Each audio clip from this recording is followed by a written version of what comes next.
At Newark Airport, everything changed in one instant. When K9 Rex broke protocol and attacked a seemingly innocent passenger, people saw aggression. What they didn't see was the sedative hidden in the man's suitcase, meant for a child moments away from disappearing forever. Rex was suspended.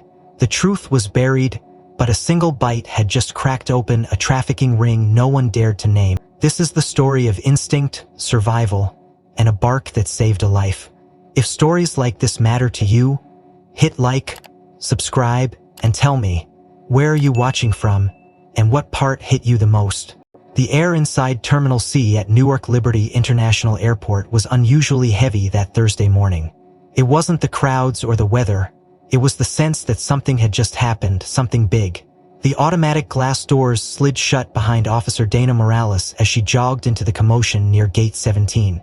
Her breath shallow, hand gripping the leash of her canine partner, Rex. He was a 6-year-old German Shepherd, large even for his breed, with the unmistakable intensity of a working dog whose world was made of scent, instinct, and absolute focus. She had only looked away for a second, 1 second to sip burnt coffee from a paper cup, and when she turned back, Rex was lunging.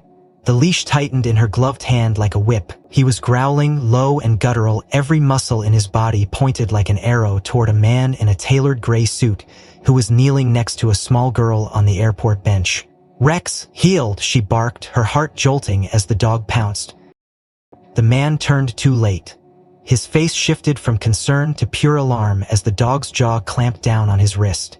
The paper packet he'd been holding tumbled from his hand and slid under the bench. The girl, no older than 6, stirred in her sleep but didn't wake. The man cried out as Dana pulled Rex back with both hands, her boots skidding on the polished floor. Blood pooled along his cuff, sharp against the pristine white of his shirt. Security rushed in, then airport police. And just like that, the story exploded. 20 minutes later, Dana stood outside the security office, arms crossed while Rex sat at her side, tail still flicking with tension. Inside the glass room, the man, a Mr. Alan Kingsley, was being treated for the bite by paramedics. A crowd had formed. Phones out, eyes. "Jesus Morales," barked her superior, Sergeant Thompkins, stepping out from the observation room. "He's the CEO of Pharmax. You let your mutt bite a Fortune 500? "I didn't let him do anything," Dana shot back, trying to steady her voice. "He reacted. The guy was doing something." "Yeah," Thompkins raised a brow. "I gotta say, I think it's just a misunderstanding." "You're off duty pending investigation," he replied sharply. "Rex is being taken off the line, effective immediately." Dana stared at him, stunned. "You're grounding my dog?" "He bit a civilian, Dana." Without command. "The optics are bad. The brass wants clean lines." She looked down at Rex, who had stopped panting and now just stared ahead with the quiet confusion of a dog who had done his job and didn't understand why the humans were upset. "I'm not grounding him," she said under her breath. "I'm going to prove he was right." 2 hours later, Dana sat in the break room watching the security footage loop. The Air Force Deputy Head of Security, Miguel Alvarez, had taken pity on her and discreetly let her in. The footage wasn't much. Kingsley bent toward the girl, a white packet in his hand. His mouth moved like he was speaking softly. Then Rex lunged into the frame, the camera jerking as a crowd gathered. Dana hit pause. "Zoom in here," she told Miguel. He nodded, adjusted the screen. The packet, now visible, was being palmed just over the girl's backpack. She was asleep, her breathing even. But the way his hand dipped into her personal space, it wasn't right. "That doesn't look like concern," she muttered. Miguel leaned in. "And you know what's weird? That packet, no one found it. Not at the scene." Dana frowned. "You're saying it disappeared?" "Vanished, like it was never there." Her pulse picked up. "Rex didn't bite him for nothing." "No," Miguel agreed. "But proving that is another story." Outside, reporters were already circling. Dana refused to speak. She called in favors, pulled Rex's service records, dozens of clean deployments, drug detection, bomb sweeps, missing persons.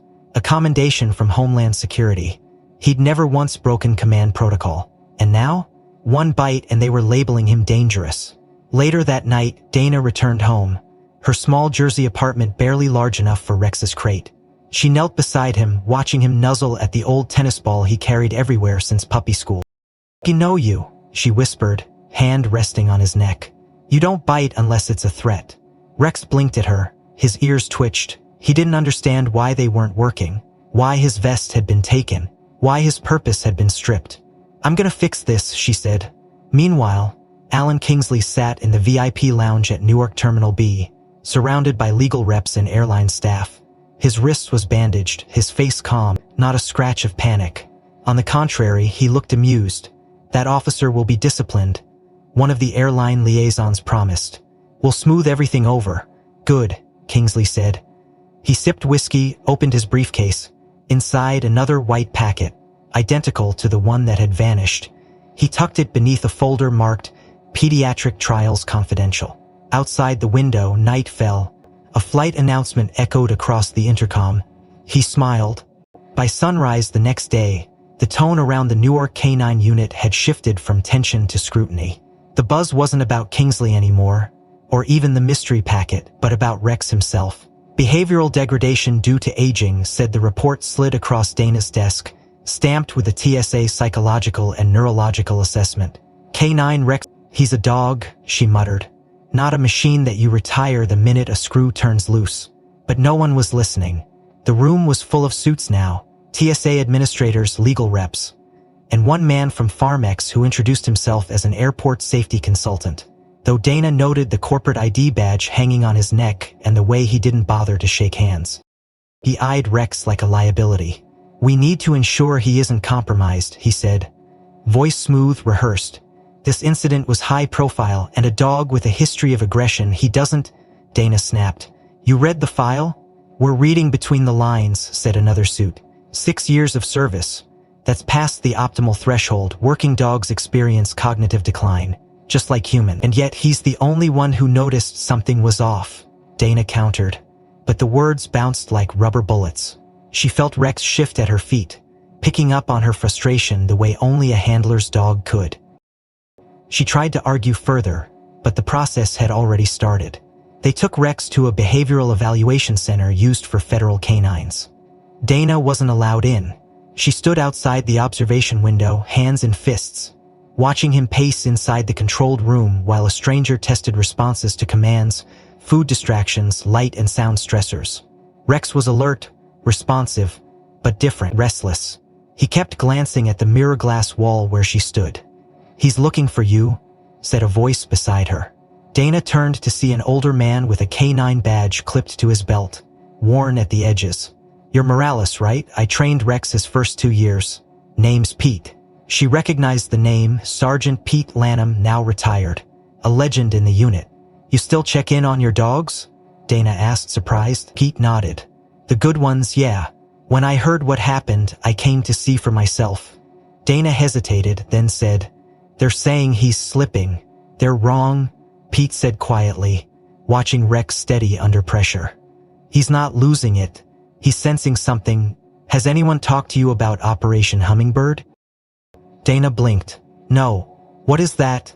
Pete exhaled. 3 years ago. Homeland Task Force. Rex and I were loaned to a joint op with ICE and the FBI. Child trafficking ring using modified sedatives to keep kids compliant during transport. Drugs that wouldn't show up in regular tox screens. Some of them disguised as candy or meds. We busted a shipping container full of them in Long Beach. Rex found it, ignored food, noise, people, locked onto one duffel that had 30 vials hidden under a false lining. Dana stared at him. "That's not in his service file." "Of course it's not," Pete said. "The case was buried after 2 of the suspects turned out to be tied to government contractors. The brass didn't want headlight." "But Rex remembers," Dana murmured.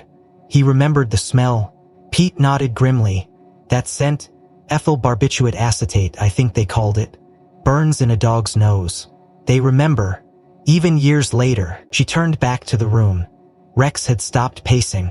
He was sitting now, perfectly still, ears forward, waiting for his next command. "They want to label him unpredictable," she said bitterly. "But maybe he's the only one being consistent." That afternoon, Rex was declared pending review. Not cleared, not removed, but held in limbo. He was confined to the K-9 kennel with restrictions. No work detail, no airport access, no contact with the public. Dana fought it, but was met with polite stonewalls. "We're protecting everyone involved," said the Pharmex consultant, smiling in that way that didn't reach his eyes. "Including you." She was livid. She started digging. She pulled up old logs, requisition slips, flight records.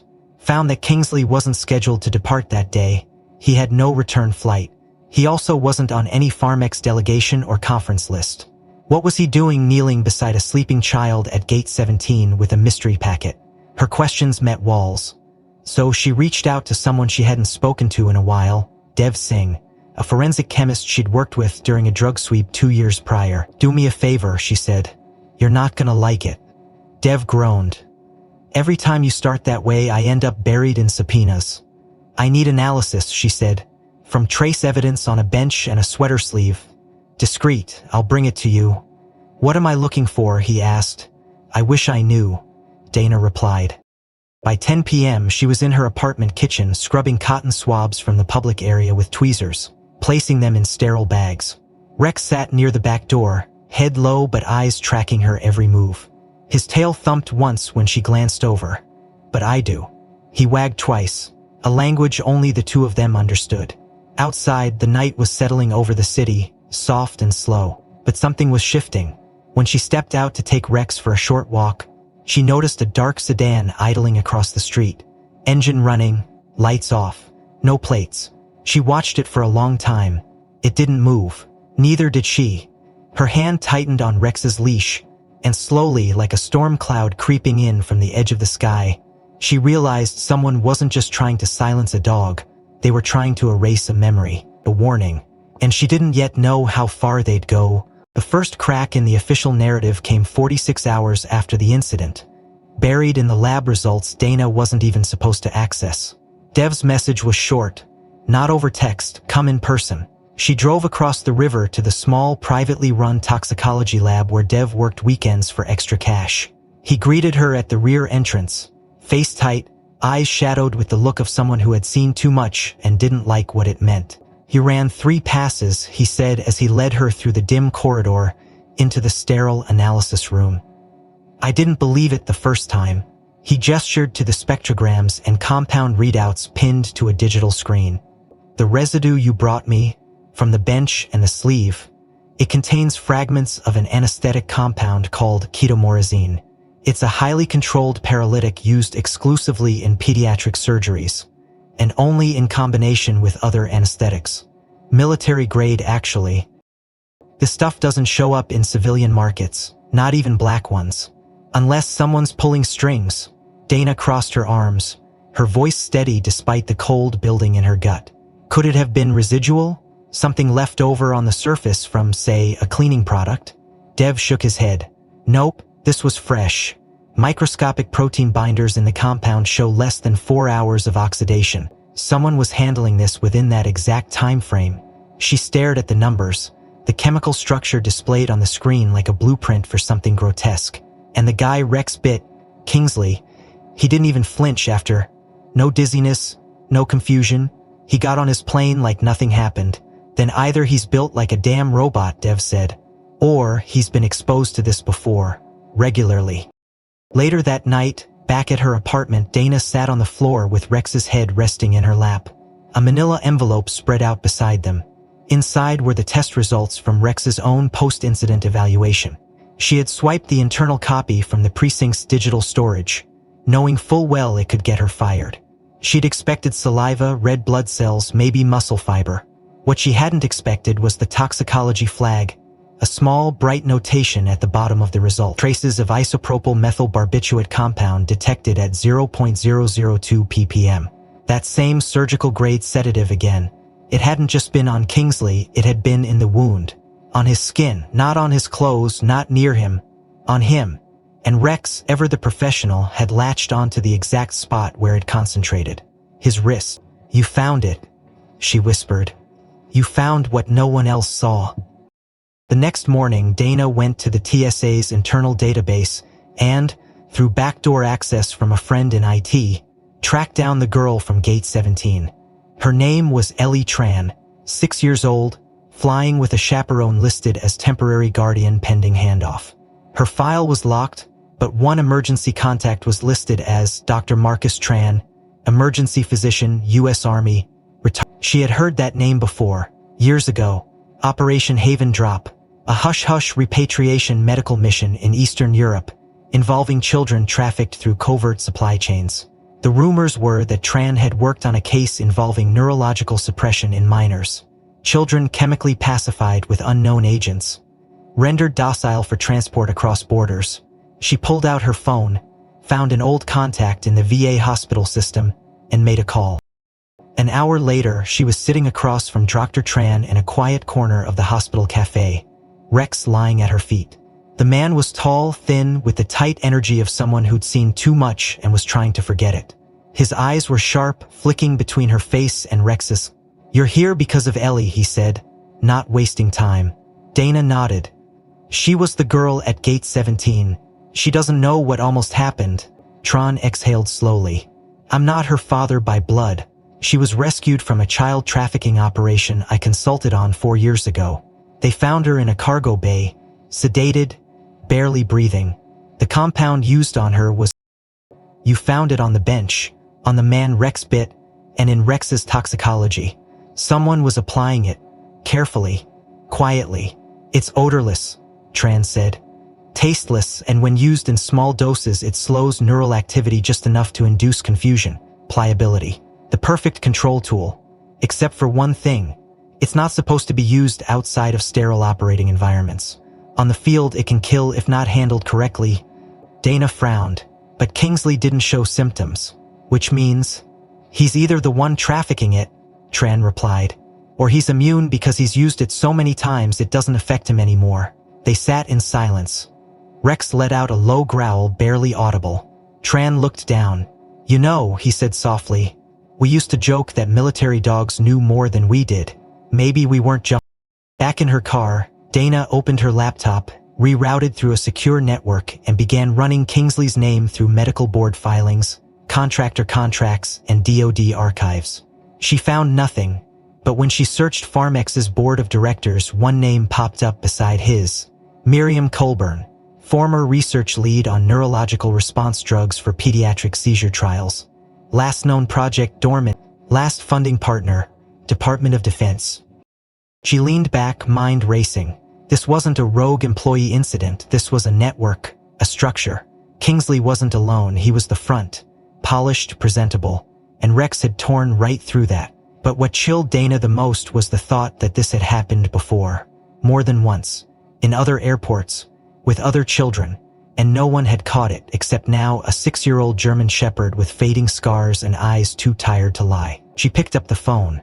"Dev," she said, "I need one more test. From the airport archives.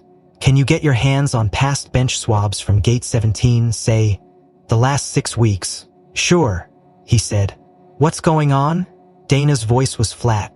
"I think we're only seeing one drop in a storm." She looked over at Rex, who stared back at her. Steady. Then, from the corner of her eye, she noticed something in the rearview mirror. A shadow moving behind her parked, a glint of light, the faint clicking of footsteps. Dana didn't move. The shadow outside her parked car shifted again, briefly illuminated by the passing headlights of a taxi exiting the terminal. Her pulse stayed steady, her fingers quietly wrapped around the small flashlight clipped under her dashboard. In her rear view, the figure hesitated, then walked away, disappearing toward the curb. She waited 1 minute longer before turning on the engine and merging back into airport traffic. Whoever was watching her wanted her to know they were watching. No masks, no bullets, just pressure, just the quiet implication. Back off. The next morning, Dana walked into the administrative wing of Newark's Airport Police Department, holding a printed copy of Dev's chemical analysis and the contact info of Dr. Marcus Tran. She was ready to demand a new review of Rex's suspension and reopen the incident as a criminal investigation. Instead, she found Chief Halverson already holding a press release in his hand. "We're wrapping this up," he said without looking up. Dana blinked. "You're what?" Halverson set the paper down. "We've determined the incident was a regrettable misunderstanding. K9 Rex misinterpreted a gesture made by Mr. Kingsley while he was attempting to comfort a distressed child. No criminal intent, no foul play. The case is closed. Dana's fists clenched. You never even reviewed the footage in full. You haven't followed up with toxicology. You don't even have an explanation for the chemical found on the girl's bed. That's not within our scope, he said flatly. SA's own report concludes there was no active threat. Internal security concurs. And given Mr. Kingsley's status, it's in the airport's best interest to minimize further speculation. You mean protect his reputation, Dana snapped. I mean protect this airport's funding, Halverson replied. You really want to be the reason we lose federal grants because of an unproven accusation from a disgraced dog handler? Dana stared at him, disgusted. You're folding. He finally looked up. I'm surviving. She turned on her heel and left, teeth clenched, mind spinning. They were trying to erase it all. Not just the evidence, but the narrative itself. Paint Rex as faulty, her as emotional. It was a simple story to sell, a dog past his prime, a rookie handler too close to her partner, a businessman unfairly attacked. But stories leave gaps. And that's where the truth leaks through. Later that day, while reviewing old security logs at a side terminal Rex used for routine walkthroughs, Dana ran into Alex, an operations tech barely out of college but with a head for system architecture. He was in charge of routine data backups for the terminal's camera feeds. Hey, he greeted, still looking into that Rex thing. She hesitated, unsure if he was mocking her. Yeah? You know something? He scratched the back of his head. Not really. Just, I noticed something odd when we archived the Gate 17 footage. What kind of odd? Dana asked. Like a corruption. No, he said, like a cut, an actual manual trim. Dana froze. You're sure? Pretty sure. System shows a gap of exactly 20 seconds. Camera ID tags it as continuous, but the frame count skips. That doesn't happen unless someone accessed the footage and deliberately trimmed it. Probably from the admin panel. When?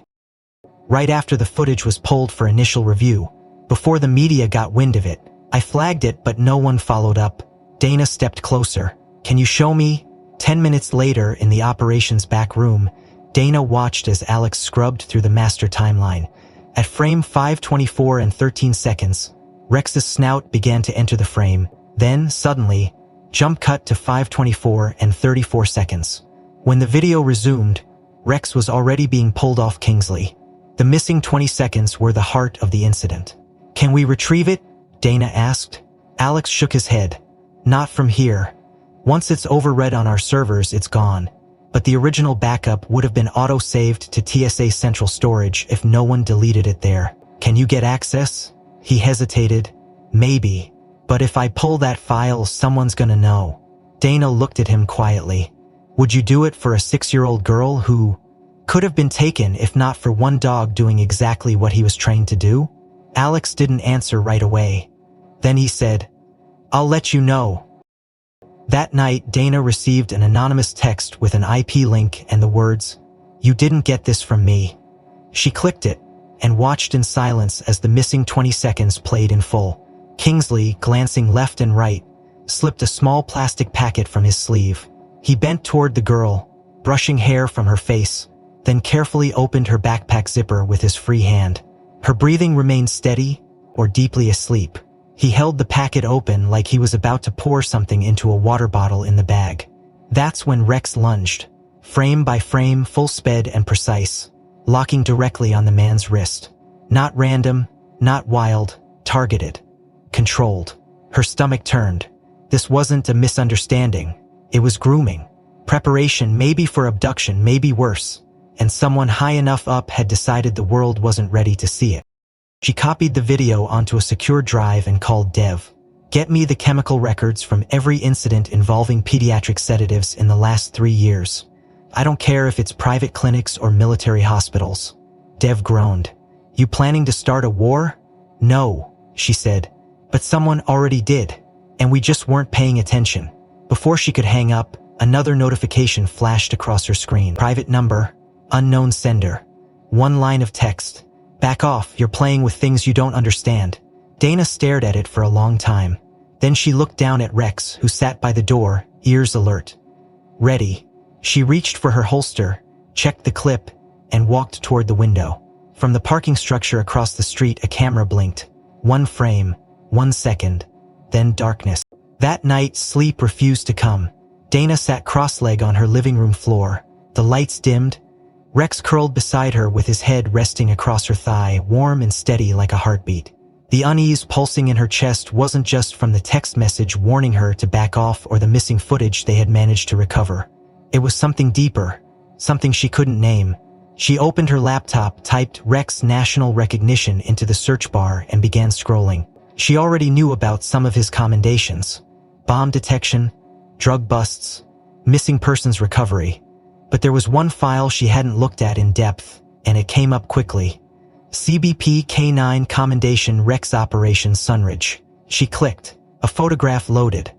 A much younger Rex, 2 years younger maybe, standing proud in front of a Customs and Border Protection flag. Tongue out, ears alert. The article beneath it told the story. 4 years ago, during a joint operation at the Texas-Mexico border, Rex had been assigned to assist in a search for a missing child, Joaquin Gutierrez, a 5-year-old last seen being dragged into a white van by a man posing as a social worker. ICE and CBP had been investigating a series of disappearances linked to migrant shelters near the border. Most children vanished without a trace, but that night, Rex had picked up a scent at an abandoned safe house. Odd, layered with chemicals, and led his handler straight to a duffel bag half buried behind a false wall. Inside, hidden among stuffed animals and clothes soaked with fabric softener, was a plush teddy bear with unusually stiff seams. When the bear was cut open, agents found 3 vials of an unidentifiable clear liquid, later confirmed to be a pre-anesthetic paralytic with near-identical chemical composition to the one Dana had just seen in Dev's reports. The bag was headed for a chartered bus with 5 children on board, all drugged to varying degrees. Joachim was among them, barely conscious but alive. The press called it a miracle. Rex became a symbol overnight. News anchors showed video of him barking as agents clapped, handlers hugged him, and officials praised his unparalleled intuition. Dana stared at the headline, "Hero Dog Uncovers Child Trafficking Plot Along Southern Border."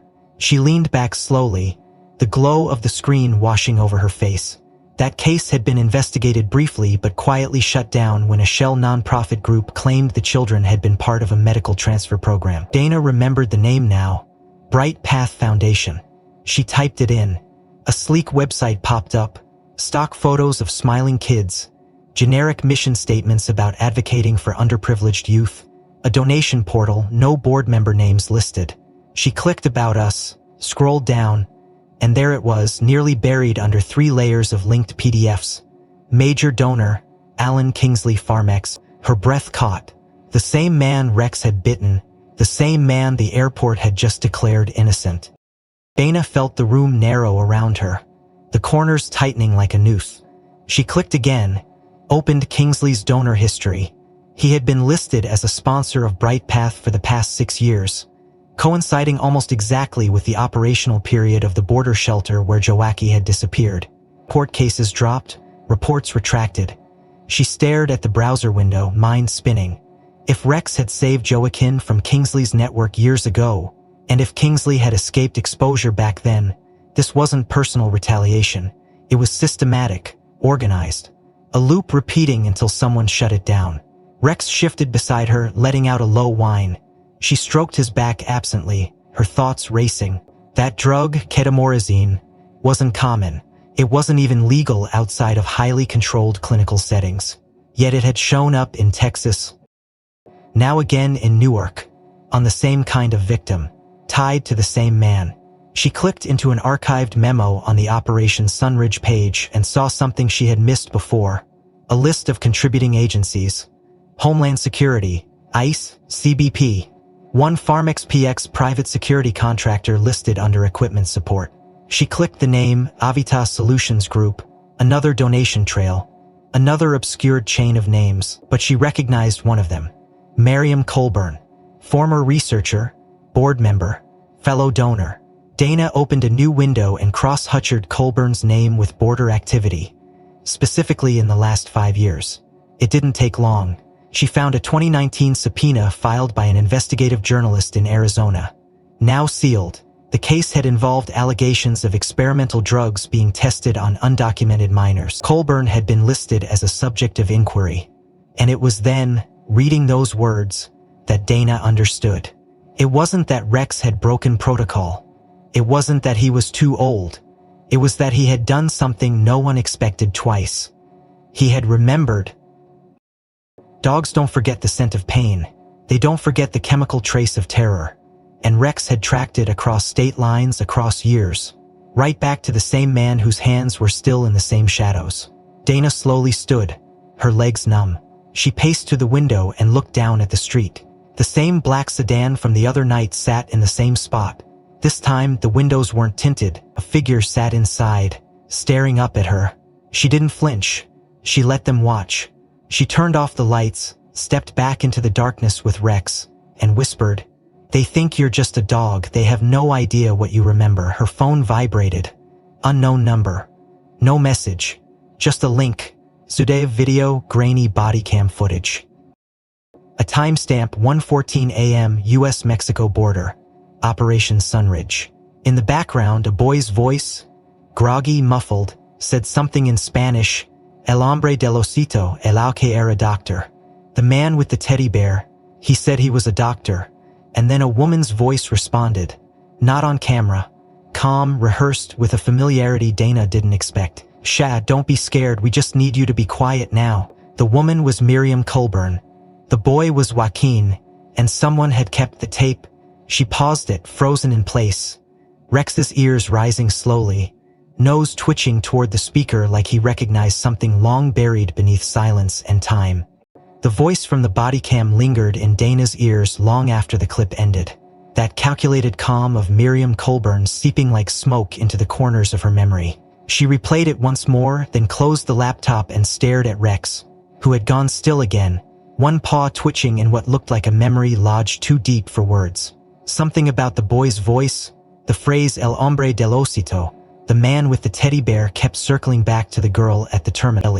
The child Rex had defended with such alarming precision. The same posture, the same sedation. It was a pattern repeating itself across years and continents. Dana needed to know more. She dialed the number Dr. Marcus Tran had once listed as an emergency contact, not expecting anyone to answer, but after 2 rings, a woman's voice, weary but alert, came through. "Hello?" Dana identified herself. Silence followed. Then, "Is this about Ellie?" Dana hesitated. "Yes. I need to ask you some things. Things no one else might have dared to." The woman exhaled. "Come by in the morning. I kept everything, even when I tried not to." The next day, Dana arrived at a modest townhouse in Newark's Outer Ring. The woman who opened the door, Jillian Tran, was in her early 40s, with tired eyes and hands that shook slightly when she held out a photo of Ellie taken the day she was adopted. In the picture, Ellie stood in front of a colorful mural that said Casa de Niños Venezuela, with balloons and painted butterflies. Jillian spoke slowly. They adopted her 3 years ago. She was 5. The agency said her parents died in a landslide, that the orphanage was part of an international children's aid network. Everything looked legitimate. The workers were always smiling, too polished now that I think about it. Dana listened closely as Jillian continued.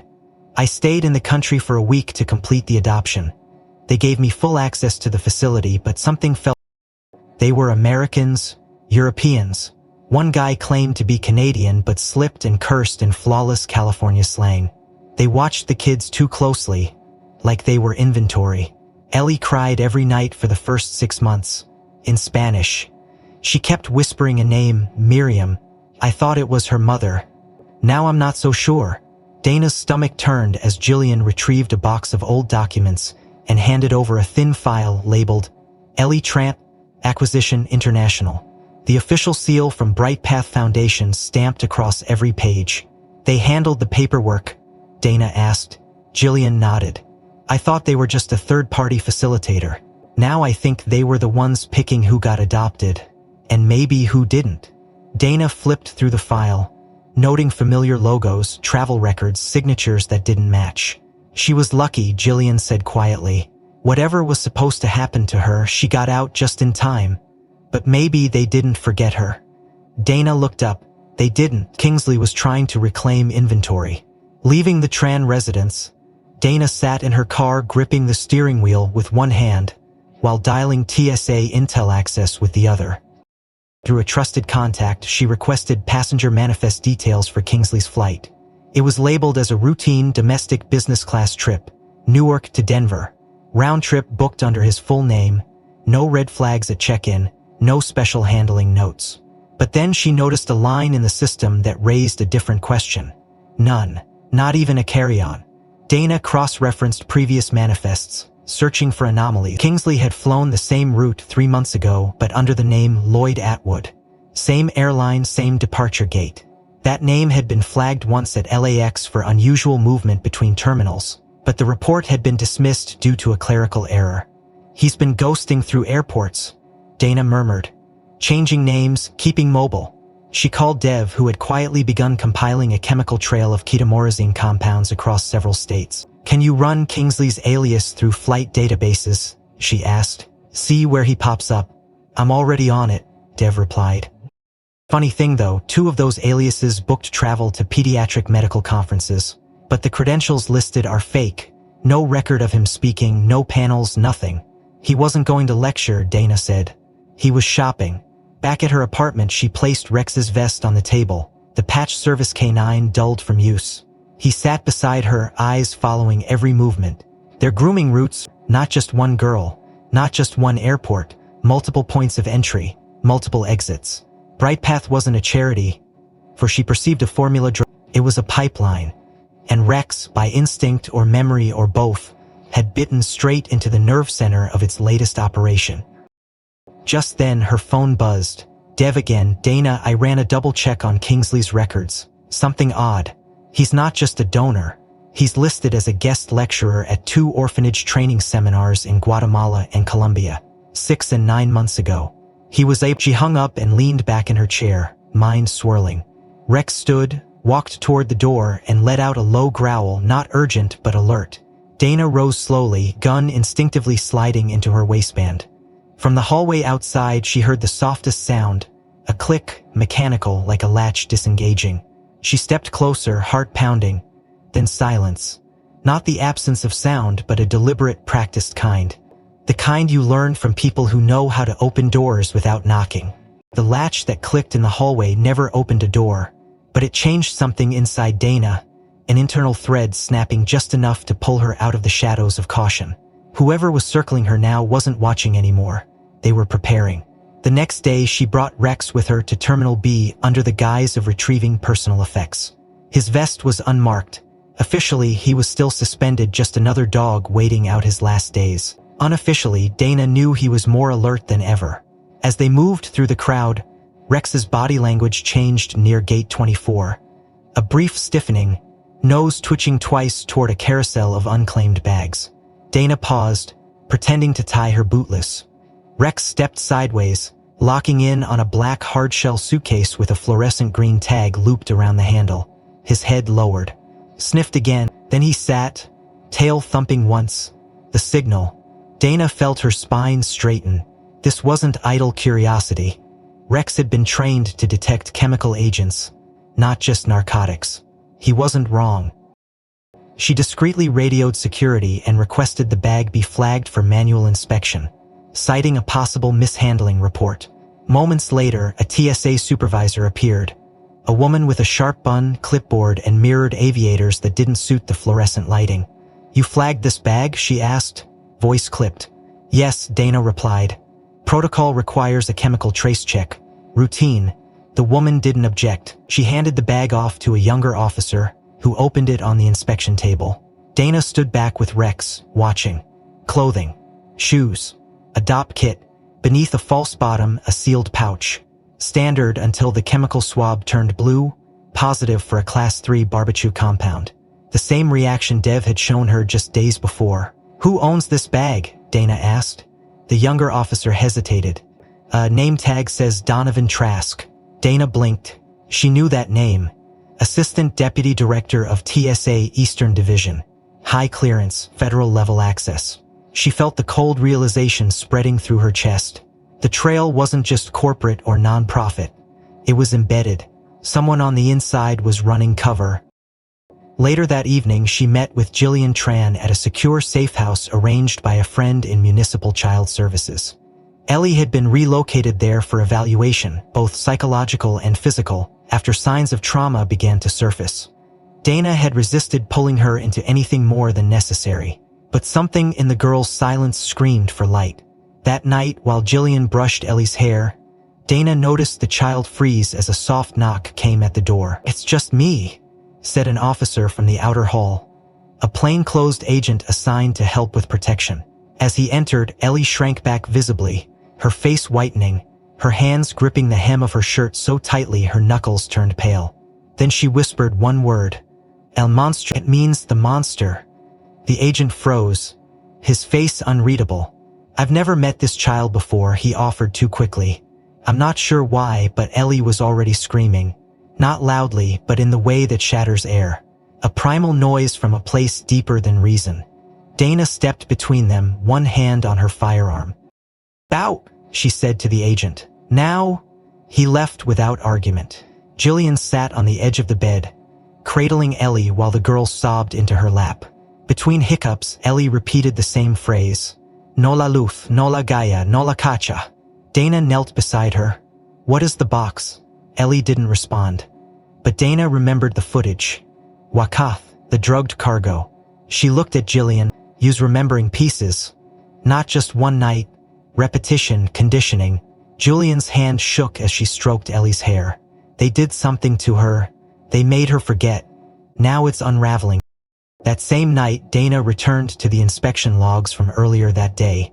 She pulled Trask's employee record, flawless. Commendations, community outreach events, an official portrait with a senator. But something was missing. No travel records, no international activity.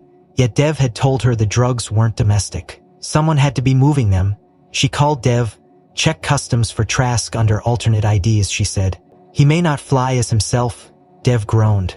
"That's like finding a needle in a haystack of forged passports. Start with flights from Panama, Guatemala, Venezuela, anything inbound to Newark over the last 9 months with late-night arrivals."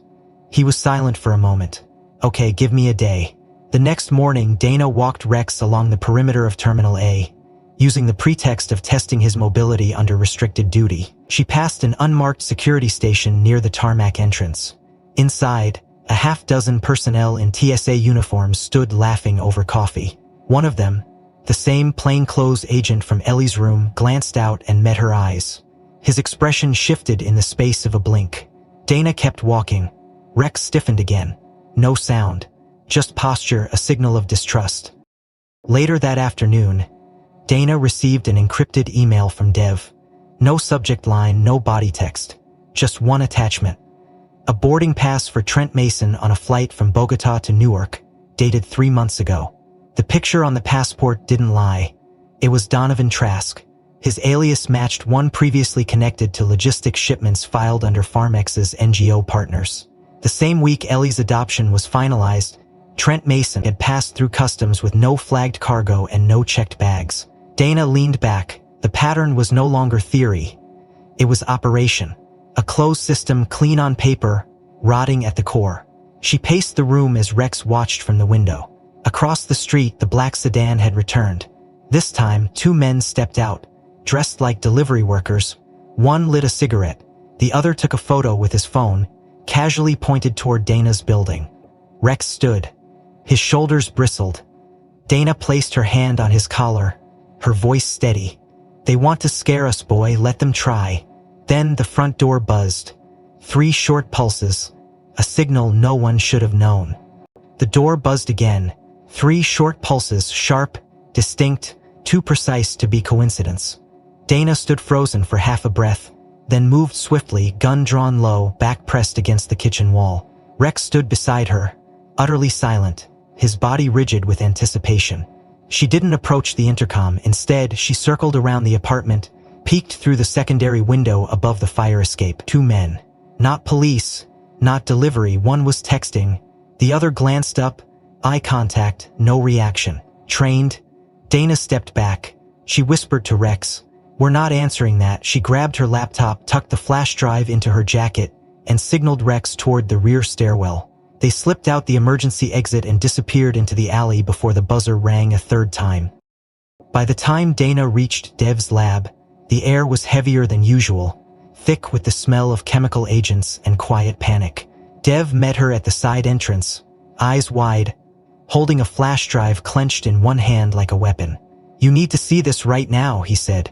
He dragged her inside, plugged the drive into his secure monitor, and loaded a file labeled MX_videodrop_ The screen flickered, grainy footage from a security camera. Airport terminal, location tag in the corner, Cancun International, March 2nd, 3:17 p.m. A child sat alone on a bench, small backpack at her feet. A man in a pale gray suit approached, kneeled beside her, spoke gently, then reached into his coat. The same motion Dana had seen Kingsley make, the same careful handling of a Ziploc-sized packet. The man unscrewed the lid of a juice bottle from the child's bag and began to pour something in. Transparent, slow. And then another figure appeared, a security officer this time, glancing over his shoulder before nodding. The entire exchange took 21 seconds. Dana stared, her chest hollowing. "This is it," she whispered. "It's protocol." Dev clicked to the next file, a second video. Same airport, different day. A toddler crying in a stroller. A woman in a blue vest marked volunteers knelt beside him, opened a small bottle, and sprayed something into the lining of the child's stuffed rabbit. The timescape was less than 2 weeks before Ellie's incident. Dev leaned in. "These came from an anonymous Dropbox used by whistleblowers. Someone inside is trying to expose the pattern."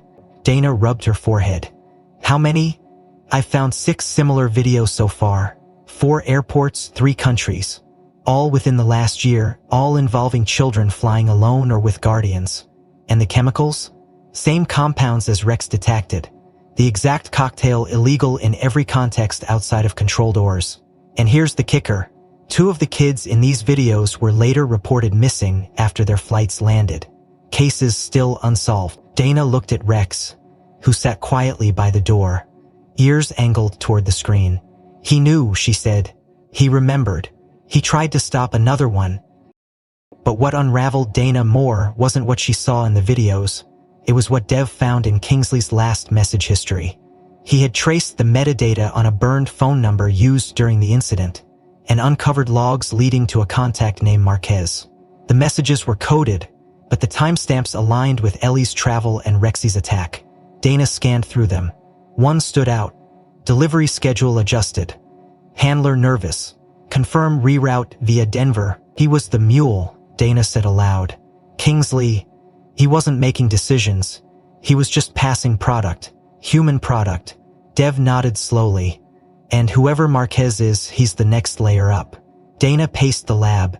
"We can't bring this to Airport PD. They're compromised. We can't go public either, not yet. We need to find Marquez." Dev hesitated, then said, "There's more. That alias Marquez? He's been listed on flight manifest too. Always with diplomatic clearance. Venezuelan consular support." Dana stopped cold. "He using diplomatic status to transport sedated kids across borders. It's worse," Dev added. 3 of the flights were tied to aid missions funded by Brightpath. He's on the inside, a ghost wrapped in logistics. Just then, Dana's phone buzzed. A message from an encrypted number she didn't recognize. No text, just a live location ping. "What the hell is this?" she asked. Dev checked the IP. "Looks like a GPS pin from someone within TSA's central network." Dana hesitated, then clicked. The map opened to a real-time location marker inside Newark Airport. "Loading Bay D7. Come with me," she said to Dev. "And bring your badge. I'm a chemist, not a cop. Tonight you're both." They entered Loading Bay D7 through a side security gate Dev still had clearance for. It was mostly quiet. Night crews mopping floors, forklifts idle. But one container sat untagged beside the exit ramp. Rex tensed immediately, nose lifting. Dana stepped forward, gun drawn. Dev close. She pried open the crate door. Inside, 5 small duffel bags, no labels, no tracking codes. She slid one open and froze. Inside were neatly wrapped bundles of sedatives, syringes, medical tape. Enough to put a dozen children under. Rex let out a low growl. Dana turned to Dev. They were going to move them tonight. Suddenly a voice behind them called out, "Hands where I can see them." A flashlight beam blinded Dana. 4 airport officers. One of them, Trask. "You're not authorized to be here," he barked. Dana didn't move. "You should have cleaned house before you tried to cover this up. We know about Kingsley, we know about Marquez." Trask's jaw twitched. "You think you understand what's going on here? You don't. This is bigger than me. Than you. Than any dog." He turned his flashlight toward Rex. That mutt should been put down. Rex didn't move, but his posture shifted, low and ready. Dana stepped between them. "You're not going to touch him." Trask took 1 step forward. "Then who's going to stop us?" From behind them another voice answered, low, firm, unfamiliar. "I will." They turned. A figure stepped out from the shadows, badge out, federal issue. "Not local. Not TSA. Your operation is finished, Trask. We've been watching you for months. And thanks to a certain K9's bite, we've got everything we need to bring the rest of your people in." The arrival of the federal agent shifted the entire equation. Trask's face hardened, and for a moment, Dana thought he might reach for a weapon. But then the agent, Special Agent Nadia Brooks, Department of Homeland Security, produced a sealed warrant, flanked by 2 plainclothes officers emerging from the shadows of the loading bay. "You're done," she said. "Don't look back at him." He raised his hands and nodded once, quiet, controlled. He knew this day might come. They cuffed him without a word. Dana turned to Brooks, whose eyes had not left her since the moment she'd stepped out. "You've been watching?" Dana asked. Brooks nodded. "Since Kingsley's last flagged flight. We suspected he wasn't the top, but we didn't have a name to connect the substances until your dog lit up on that suitcase." She gestured toward Rex. "You did what years of surveillance couldn't." He forced their hand. Dana looked at Rex, who sat calmly as if the warehouse weren't lit by federal flashlights and lined with illegal anesthetics. "He just followed the scent," Dana said. "That's his job." "Well," Brooks said, "he just helped us connect this operation to 5 outstanding Interpol warrants. The compound you found matches exactly with an active case out of Lisbon involving sedated child transport through humanitarian airlifts." She pulled up a file on her tablet. "Your second suitcase, Donovan Trask's, contained not just chemical residues, but embedded fibers used in false unpacking, identical to those recovered in a 2019 case in Munich. It's the same supply chain, Dana. And now, we've got jurisdiction to prosecute beyond the state level."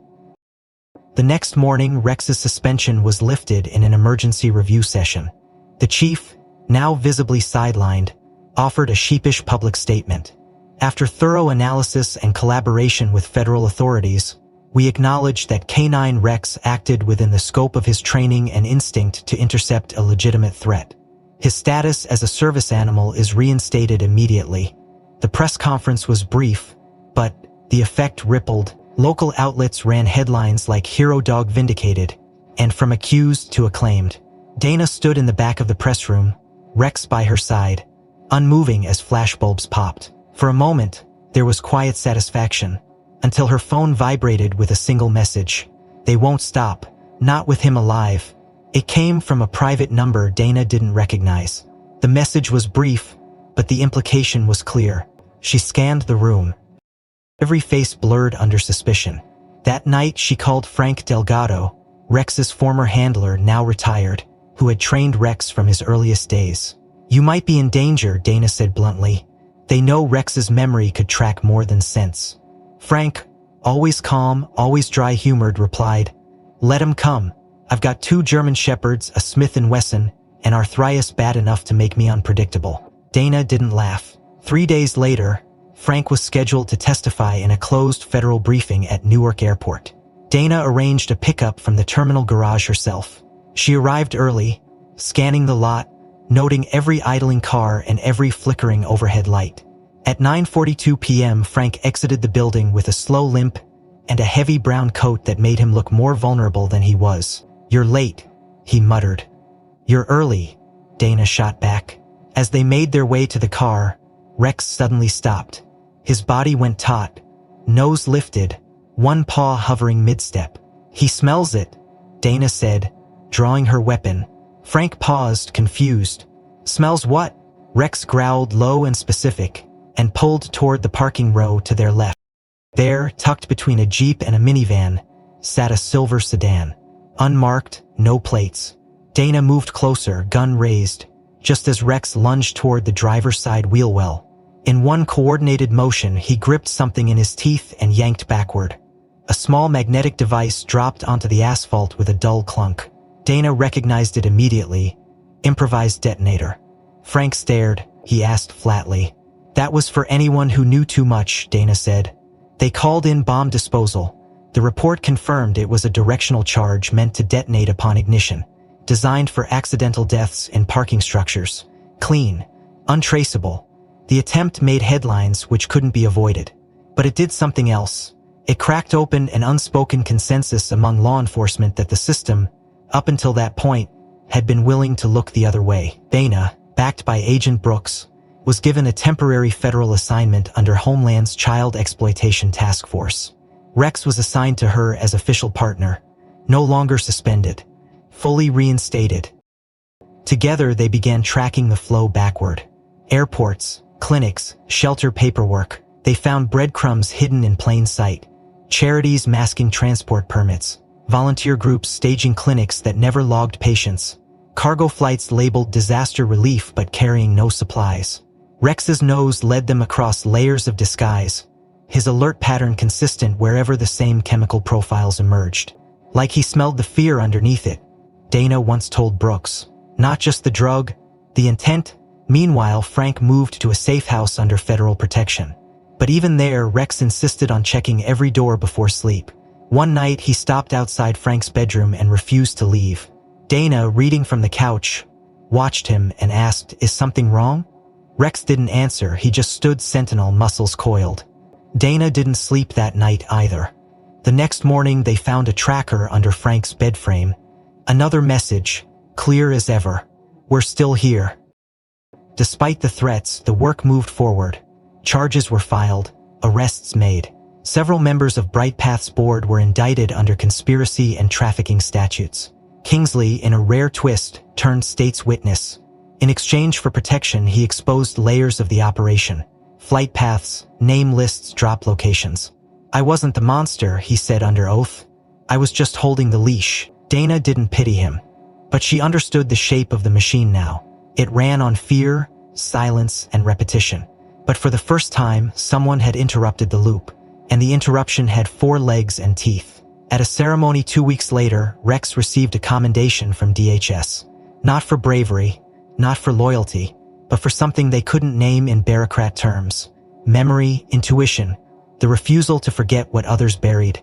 As the medal was fastened to his collar, he remained motionless, ears up, gaze alert, watching the crowd, watching for what might come next, watching for the scent no one else could detect. The courtroom was hushed, not with formality but with attention too delicate for sound. Ellie sat in a high-backed chair, legs swinging above the polished floor, her tiny hands resting in her lap. Julian sat behind her, hands folded tightly as if holding back more than just nerves.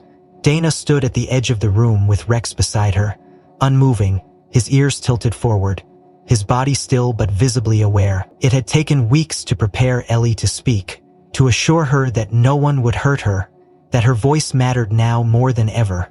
No one forced her to testify. She had insisted. When asked by the panel if she remembered the day at the airport, she nodded once. Her voice was soft, unsure at first, but every word landed like stone on still water. He saved me," she said, nodding toward Rex. "The man tried to touch my bag. He said he was helping, but I knew he was lying. I couldn't move, not well.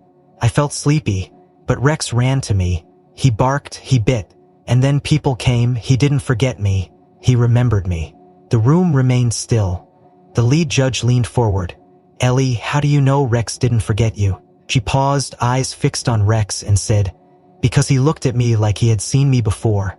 Like he knew something was wrong, even when I didn't know how to ask." That sentence became the quote that ran on national news. He knew something was wrong even when I didn't know how to ask. It reframed everything. Rex wasn't just a dog who attacked. He was a guardian who remembered what others had buried. After the hearings, a quiet decision was made not to return Rex to duty. It wasn't about his age or any alleged instability. It was about what he had carried through years of deployment. How many children he had saved, how many patterns he had broken. Some believed he was too valuable, too recognizable now. But Dana knew the truth. He had earned rest. She brought him one last time to the K9 unit's locker bay. The officer stood in silence as she unbuckled his vest, folded it, and placed it on the steel shelf marked Rex Retired. No applause, just understanding. On the way out, the junior handlers saluted. Dana whispered, "You don't owe anyone anything anymore." A week later, she brought Rex to the Tran home, not as an investigator but as a guest. Ellie opened the door herself, barefoot, holding a soft ball of yarn she had been weaving into a collar charm. "Hi, buddy," she said, her voice brighter now, stronger. Rex trotted in, paused, sniffed the floor, then looked back at Dana as if asking, "Is this okay?" She nodded. "If you want to stay, you can." "You'd be honored." Dana kneeled beside Rex, rubbing the spot behind his ear where the gray had started to settle. No more suitcases, no more terminals, just a yard and a girl who needs you. He licked her hand once, gently, then patted across the room and lay beside Ellie's feet. Word spread, quietly at first, then faster. News outlets didn't sensationalize this time. They told the truth. A federal canine, once accused, now adopted by the child he saved. Photos circulated, Ellie and Rex in the backyard. Rex wearing a blue ribbon around his neck, tongue out, tail relaxed. One image in particular went viral.